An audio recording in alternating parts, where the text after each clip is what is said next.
Olá, alunos. Vamos partir agora para um exemplo de um sistema não conservativo. Então, esse exercício, ele tem uma cópia dele lá no Moodle, né, em que você pode ler ele na íntegra, mas eu vou ler ele aqui para você. Esse exercício diz o seguinte: um garoto de 40 quilos está sentado em repouso dentro de uma caixa de papelão de massa desprezível, no alto de uma rampa com 10 metros de comprimento, conforme mostra a figura, né? Então tá aqui. Para que ele desça a rampa, um amigo o empurra, imprimindo-lhe uma velocidade de 1 metro por segundo, né? Então ele sai daqui já com uma velocidade de 1 metro no ponto A, de 1 metro por segundo, com direção paralela à rampa a partir de onde ele escorrega, parando ao atingir o ponto D. Então quando ele chega aqui no final, ele para. Sabendo que o coeficiente de atrito cinético, né? Então está aqui o coeficiente de atrito cinético entre a caixa e a superfície em todo o percurso de A até D vale 0,25. Ele ainda dá que o seno vale 0,6 e o cosseno 0,8. Admita ainda que a aceleração da gravidade vale 10 metros por segundo ao quadrado e que a resistência do ar ao movimento pode ser desprezada. Quer dizer, não existe resistência do ar, mas existe o quê? A força de atrito entre a caixa e a superfície. E ele pergunta no item A, né? O módulo da força de atrito em newtons entre a caixa e a rampa no ponto B. Então ele quer saber, nesse trecho aqui, ou durante toda a rampa, né, antes de chegar aqui no final, ele quer saber qual é a intensidade da força de atrito A, né? Então, por exemplo, aqui no ponto B, nós temos o seguinte diagrama de forças, né? Então, nesse ponto aqui, né, eu tenho peso, normal e o atrito. Então, tem peso, normal e o atrito. E aí eu já usei as componentes, né? Então, tem o P seno, que é paralelo ao plano, seno em função desse ângulo θ aqui, que é o mesmo. E decompus também o peso em P cosseno, e aqui assim para trás tem a força de atrito, né? Assim, a força normal é igual à intensidade da força P cosseno, de modo que o peso eu substituí aqui por mg, então a normal vale mg vezes o cosseno. A força de atrito é dado pelo coeficiente de atrito vezes a normal, né? Coeficiente de atrito vezes a normal. Então, o atrito é o coeficiente vezes a normal que eu determinei aqui em cima.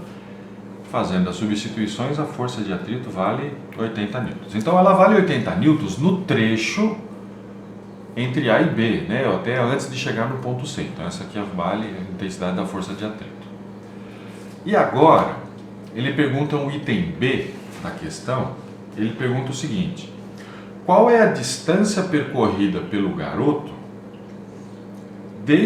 em metros, né, desde o ponto A até o final? Então, daqui até aqui, eu preciso determinar essa distância. Bom, eu sei que esse trecho aqui vale 10 metros, eu preciso determinar esse trecho CD, para dar como resposta o trecho total. Então, eu fiz uma outra figura aqui, né? Então, vamos lá. Eu coloquei de novo, né, parte com a velocidade 1, um amigo dele dá um empurrão, ele desce, e aí ele percorre esse trecho CD aqui. Uma coisa que a gente precisa tomar cuidado é que a força de atrito na rampa é diferente da força de atrito aqui nesse trecho no plano horizontal. No plano inclinado, a força de atrito tem uma intensidade. Aqui, a força de atrito no plano horizontal é diferente, então eu denominei a linha nesse trecho, né? Portanto, aqui agora, trata-se de um sistema não conservativo. Por quê? Porque a força de atrito realiza trabalho, né? Então, o trabalho das forças não conservativas é dado pela diferença da energia mecânica, né? Do jeito como a gente tinha visto anteriormente aqui, né? Então, o trabalho das não conservativas, né, é dado pela diferença da energia mecânica, né? Então, o trabalho do atrito é a energia mecânica final menos a mecânica inicial, né? Portanto, a variação.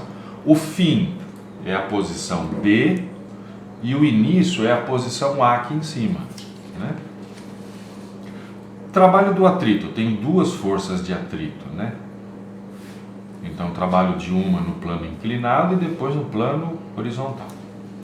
Energia mecânica é a cinética mais a potencial gravitacional final, que é o ponto D. Então, cinética do ponto D mais potencial gravitacional do ponto D, menos a cinética do ponto A mais a energia potencial do ponto A.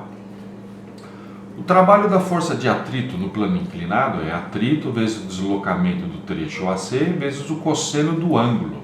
Que ângulo? Que a força de atrito forma com o vetor velocidade. Então, daqui para cá, 180 graus, cosseno de 180 menos 1. A força de atrito, a linha denominada aqui no plano horizontal, eu determinei aqui do ladinho. Então, no plano horizontal, o peso tem a mesma intensidade da força normal.